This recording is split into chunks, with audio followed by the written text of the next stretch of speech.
pada video sebelumnya sudah dibahas mengenai tahap pertama presentasi efektif, yaitu tahap perencanaan.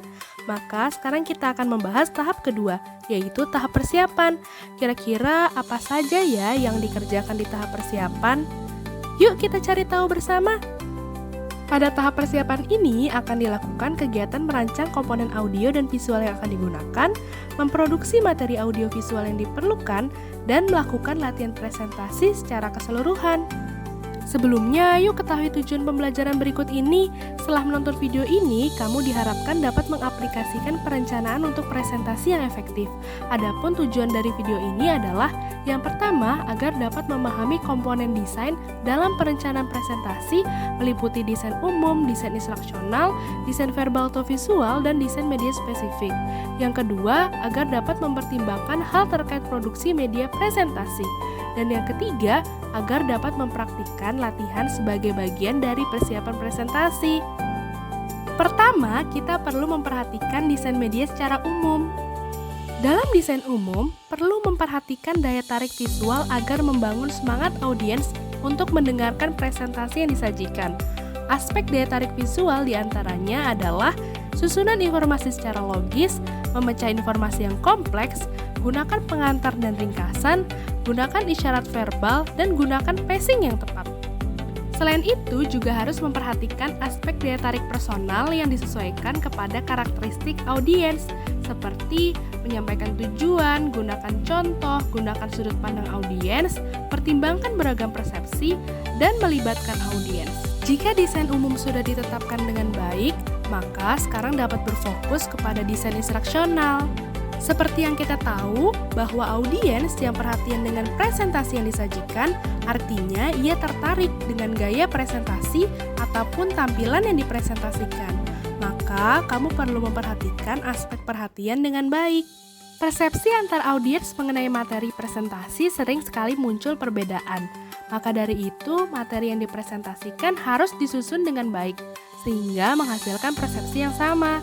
Presentasi yang baik adalah presentasi yang membekas di diri audiens, baik itu gaya penyajian ataupun materi yang tidak terlupakan dari ingatan audiens. Maka penting untuk mempersiapkan bagaimana presentasi dapat diingat dengan baik oleh audiens. Jadi, buatlah presentasi yang bermakna dengan menghubungkan materi dengan hal yang diketahui audiens, melakukan pengulangan saat presentasi, dan selingi dengan pertanyaan saat presentasi. Selain itu, audiens akan lebih mudah memahami presentasi jika materi disusun dengan konsep pembelajaran yang memadai, misalnya dengan pemberian contoh. Itulah perlunya pembelajaran konsep dalam presentasi, mulai dari pemberian contoh, penggunaan visual, serta memadukannya dengan penjelasan verbal sehingga lebih mudah dipahami oleh audiens. Selanjutnya, dalam tahap persiapan, penting untuk memperhatikan unsur desain verbal dan visual. Tentu akan lebih baik jika presentasi dilakukan dengan lancar dan tanpa gagap. Maka dari itu, untuk memudahkan dalam menyampaikan materi, presenter dapat menyiapkan skrip tertulis. Tidak hanya untuk presentasi secara langsung di tempat, tetapi skrip juga berguna untuk membantu memperlancar bacaan saat membuat video.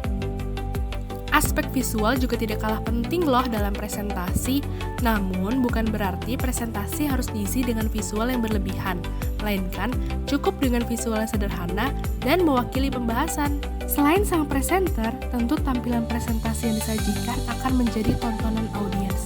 Untuk itu, tampilan presentasi harus dipertimbangkan agar dapat dibaca dengan baik oleh seluruh audiens.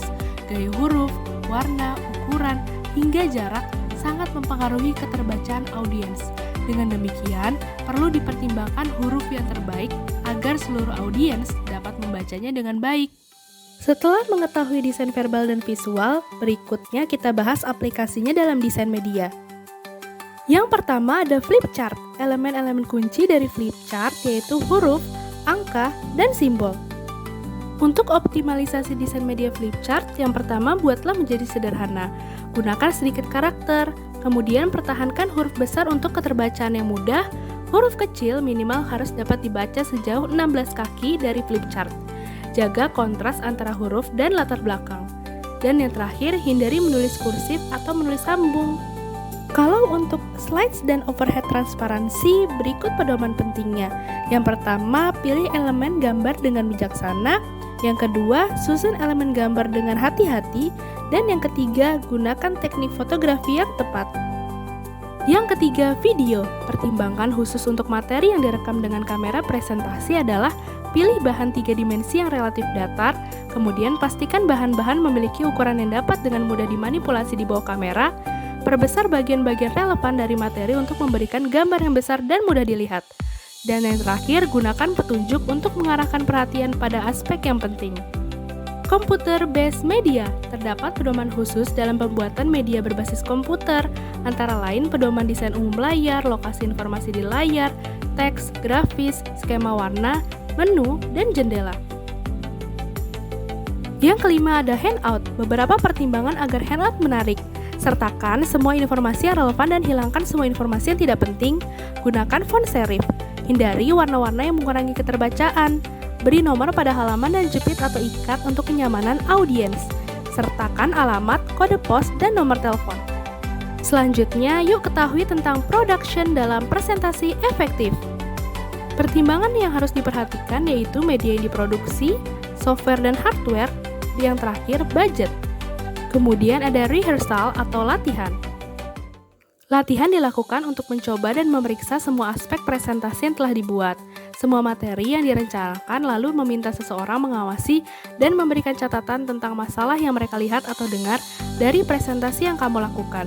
Jika tidak memungkinkan, maka kamu dapat merekam dirimu sendiri saat latihan. Setelah itu, tonton videonya dan berikan penilaian pribadi. Hal yang harus dilatih adalah membangun kepercayaan diri dan mengatasi demam panggung, kemampuan menggunakan media presentasi, dan mempersiapkan kemungkinan kegagalan. Terima kasih sudah menonton, sampai jumpa di video selanjutnya.